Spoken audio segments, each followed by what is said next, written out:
Welcome back to another video, guys. So this is not a regular gym vlog. So as you have seen the previous vlog, जहाँ हमने बताया कि हम रिकॉम कर रहे हैं, तो एग्जैक्टली रिकॉम क्या होता है और शुभदीप भाई कौन है। तो हम दोनों ने इंटरव्यू टाइप एक वीडियो शूट किया था जो अभी इसके बाद आएगा, तो वो वीडियो आप देखो और आपको पता चलेगा कि what is recomposition and why we are doing this. And as you know, I am a certified fitness trainer. Still I wanted to do this recomp with someone जिन्होंने पहले ही किया हुआ है और उनको काफ़ी सालों का एक्सपीरियंस है। तो मैं चाहता था कि मैं उनके गाइडेंस में उनको एज ए मेंटर मैं ट्रीट करूं इस पूरे जर्नी में। ऑब्वियसली आप अपने बॉडी को ज़्यादा पहचानोगे, लेकिन if you have someone who can mentor you, who can give you guidance throughout the journey, it will be very easy for you to do the transformation. तो मेरा ये मानना है, तो इसलिए मैंने उनको एज ए मेंटर ट्रीट किया पूरे इस जर्नी में।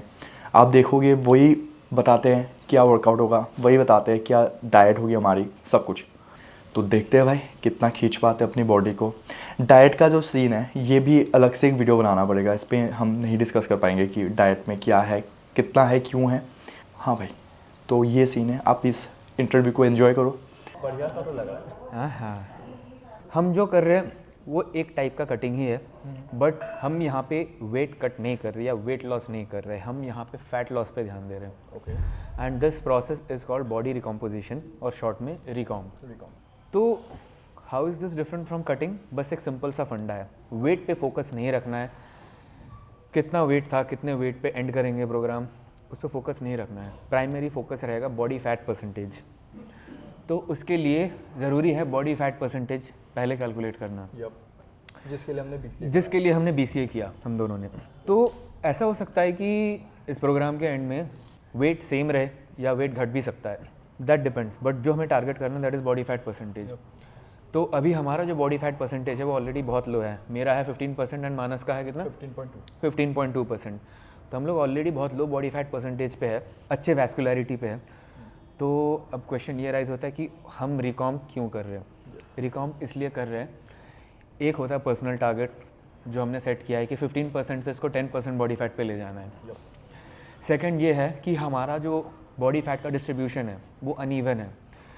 हमारे अपर बॉडीज़ को लोगे तो वी आर रिप्ड, लेकिन अगर ट्रंक पोर्शन को लोगे तो यहाँ पे pretty decent amount of fat है। वो भी स्पेसिफिकली बस लोअर एब्डोमेंस में, लोअर एब्डोमेंस में और थाइज़ में, हैमस्ट्रिंग्स में, जितना भी ये 15% फैट है ये यहाँ पे है, कॉन्सेंट्रेटेड है। तो एक ओवरऑल प्रोपोर्शनेट फिजिक बनाने के लिए ज़रूरी है कि आप साल में एक बार कैलोरी डेफिसिट में जाओ एंड बॉडी को टोन अप कर लो। अगर आप रिकॉम करोगे तो इसमें होता है कि ओवरऑल हमें कैलोरी डेफिसिट पे रहना पड़ता है, बट हम एक चीज़ हमेशा सरप्लस टारगेट करके चलेंगे, दैट इज़ प्रोटीन। तो उसके लिए ज़रूरी है मेंटेनेंस कैलोरी कैलकुलेट करना, जो कि हमने पिछले दिन BCA कराया। तो मैं स्टार्ट करूँगा BCA से। तो ये मेरा रिकॉम में जाने के बाद का शेड्यूल नहीं है, ये मेरा नॉर्मल शेड्यूल है जिसमें मेरा body fat percentage constantly drop हो रहा है एंड मेरा मसल मास बढ़ रहा है। बस इसी इफेक्ट को हमें रिकॉम में और ज़्यादा एम्पलीफाई करना है। ड्यूरेशन क्या है इस टारगेट के लिए? 1.5 to 2 months। BCA के जो पैरामीटर्स हैं, यहाँ पे एक स्कोर है BMR, that is basal metabolic rate. तो इससे हम कैलकुलेट करेंगे TDEE, that is total daily energy expenditure. TDEE क्या होता है? TDE वो होता है जो हमारे बॉडी के नॉर्मल फंक्शनिंग के लिए हमारे एक्टिविटी लेवल के हिसाब से बॉडी जो एनर्जी खर्च करता है, दैट इज़ TDEE। जब हम कैलोरी डेफिसिट पे जा रहे हैं रिकॉम के लिए, कितने डेफिसिट पे जाएंगे? दैट इज़ TDEE - 500 कैलोरीज से हम स्टार्ट करेंगे दोनों के लिए, ठीक है। TDEE - 500 कैलोरीज से स्टार्ट करेंगे एंड एवरी वीक उसको हम -500 करते जाएंगे। ये चलेगा अराउंड जब हम लोग 800 से 1000 कैलोरीज पे आ जाएंगे, मतलब मान लो वही 5 to 6 वीक्स। तो कैलोरी डेफिसिट का मतलब ये नहीं है कि सारे मैक्रोज जो है वो लो रहेंगे। हमें यहाँ पे एक मैक्रो पे स्पेसिफिकली फोकस करना है, दैट इज़ प्रोटीन। यहाँ पे हमें प्रोटीन्स को सरप्लस रखना है। हमें टारगेट ये रखना है कि मोर देन 50% या फिर almost 15% of our calories come through protein. तो यहाँ पे मेरा TDE आया था कितना? अराउंड 2900 3000 ऐसा कुछ आया था। तो अगर मैं 3000 - 500 कैलोरी का डाइट फॉर्म करूँ स्टार्टिंग में, तो वो रहेगा 2500 कैलोरी से। तो मैं 2500 कैलोरीज का डाइट फॉर्म करूँगा, लेकिन उस 2500 कैलोरीज में मैं टारगेट करूँगा एटलीस्ट 1000 से 1200 कैलोरीज मैं सिर्फ और सिर्फ प्रोटीन से लूँ। बाकी के जो कैलोरीज है, that is 1200 to 1300 more calories मैं लूँ फैट्स और कार्ब्स से।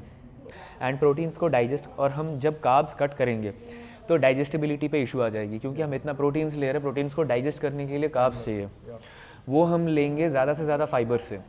बाकी का जो शेड्यूल है वो तो आप लोगों को दिख ही जाएगा। हम कार्डियो करेंगे every single day at the end of our weight training sessions, लेकिन कार्डियो में हम लोग एक सिंगल डे भी रनिंग नहीं करेंगे। एक कहावत है, do your cardio at a conversational pace. आपकी सांस इतनी नहीं फूलनी चाहिए कि आप बात ना कर पाओ, तो दैट इज़ कन्वर्सेशनल पेस। तो हम करेंगे resistance cardio. Recomp is a world between maintenance and cutting. तो इसमें हम क्या करेंगे कि रहेंगे हम कैलोरी डेफिसिट में, लेकिन ट्रेनिंग हम करेंगे हैवी जोन में। एंड हैवी जोन का मतलब ये नहीं कि 4 reps 6 reps 8 reps मैक्स तक जाना है। जनरली हम मेंटेनेंस या बल्किंग शेड्यूल में क्या करते हैं, हम 8 reps मैक्स लगाते हैं आइसोलेशन वर्कआउट में आखिरी सेट में, या अगर सोचो स्क्वाट बेंच डेडलिफ्ट है तो उसमें हम 4 rep मैक्स तक जाते हैं। तो उस जोन तक जाना ही नहीं है। हम स्टार्ट करेंगे लाइट वेट से, जिससे हम सोचो कि 15 reps लगा पाए, जो हम नॉर्मल अपने बल्किंग या मेंटेनेंस के टाइम पे मारते हैं। उसी वेट से स्टार्ट करेंगे, हम वेट को रिड्यूस नहीं करेंगे, उसी वेट से हम 15 reps लगाएंगे। जिस वेट से हम पहले 12 reps लगाया करते थे जिस सेट पे, उस सेम वेट से हम 12 reps लगाएंगे। जिस वेट से हम 10 reps लगाते थे, उस सेम वेट से हम 10 reps लगाएंगे। बस वहीं पे उस सेम वेट से हमें 10 reps के 2 और सेट लगाने हैं। तो रिकॉम का पैटर्न ये रहेगा 15, 12, 10, 10, 10। एंड इस पैटर्न से हर एक एक्सरसाइज, हर एक बॉडी पार्ट का जो स्टार्टिंग एक्सरसाइज है ये स्टार्ट होगा। 5 सेट्स, चाहे वो क्वाड्स हो, चेस्ट हो, शोल्डर्स हो, बाइसेप ट्राइसेप हो, सुपर सेट, हैमस्ट्रिंग्स हो, कुछ भी हो। जिस मसल ग्रुप को हम टारगेट कर रहे हैं उसका फर्स्ट एक्सरसाइज रहेगा 15, 12, 10, 10, 10। अब ये हम डिसाइड करेंगे कि हम ये प्रोग्राम 45 डेज़ में एंड करेंगे कि 60 डेज़ में एंड करेंगे। It depends on the satisfaction level, it depends on everyone's personal satisfaction level. तो जी हाँ भाई, तो आपने इंटरव्यू देख लिया होगा। होपफुली आप लोग समझ गए होंगे कि exactly what we are doing and why we are doing. तो मिलते हैं भाई 2 महीने बाद एक अच्छे तगड़े फिजिक के साथ, एक अच्छी ट्रांसफॉर्मेशन के साथ। This is Manas signing off. Take care guys, bye.